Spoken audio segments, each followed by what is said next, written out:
कुछ अपराधी सजा काटने के बाद जुल्म का रास्ता छोड़कर सही रास्ते पर आ जाते हैं, लेकिन कुछ ऐसे अपराधी होते हैं जो सजा काटने के बाद भी बाज नहीं आते हैं, जो समाज के लिए हमेशा खतरा बना रहते हैं। नमस्कार, मैं हूं लक्ष्मी, स्वागत है आपका माय लॉर्ड में। अपराधियों से निपटने के लिए पुलिस अपना खून पसीना बहा रही है। सरकार द्वारा भी जेलों और अन्य सुधारात्मक संस्थानों पर न जाने कितने पैसे खर्च किए जाते हैं, लेकिन अपराधी जेल जाते हैं, रिहा होते हैं और फिर से अपराध को अंजाम देते हैं।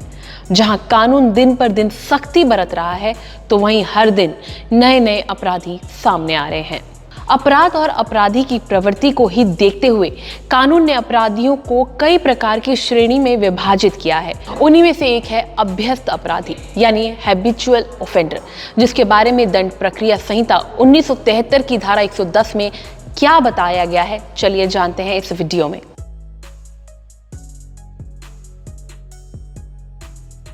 नाम से ही समझा जा सकता है कि अभ्यस्त अपराधी एक ऐसा अपराधी होता है जिसकी आदत में होता है अपराध करना, यानी कुछ अपराधी सजा मिलने के बाद भी नहीं सुधरते और वो बार बार अपराध को अंजाम देते हैं, तो कानून ऐसे अपराधियों को अभ्यस्त अपराधी कहता है। सीआरपीसी की धारा 110 के अनुसार अभ्यासिक अपराधियों के लिए प्रतिभूति यानी security for good behaviour from habitual offender, जब किसी कार्यपालक मजिस्ट्रेट को ये सूचना मिलती है कि उसकी स्थानीय अधिकारिकता क्षेत्र के अंदर कोई ऐसा व्यक्ति है जो लुटेरा, गृहभेदक, चोर या कूटरचयिता है, चुराई हुई संपत्ति का उसे चुराई हुई जानते हुए अगर ऑफेंडर चोरों की संरक्षा करता है या चोरों को संशय देता है या चुराई हुई संपत्ति को छुपाने या ऐसे में मदद करता है, या फिर व्यपहरण, अपहरण, उदापन यानी किडनैपिंग, अडॉप्शन,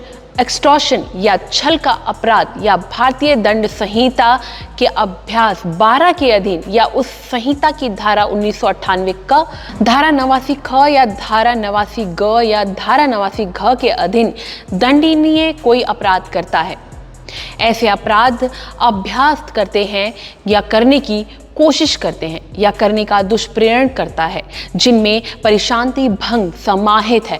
साथ ही कोई ऐसा अपराध अभ्यस्त करता है या करने का प्रयत्न करता है या करने का दुष्प्रेरण करता है जो औषधि और प्रसाधन सामग्री अधिनियम 1940, विदेशी मुद्रा विनिमय अधिनियम 1973, खाद्य अपमिश्रण निवारण अधिनियम 1954, आवश्यक वस्तु अधिनियम 1995 के तहत अपराध की श्रेणी में आता है।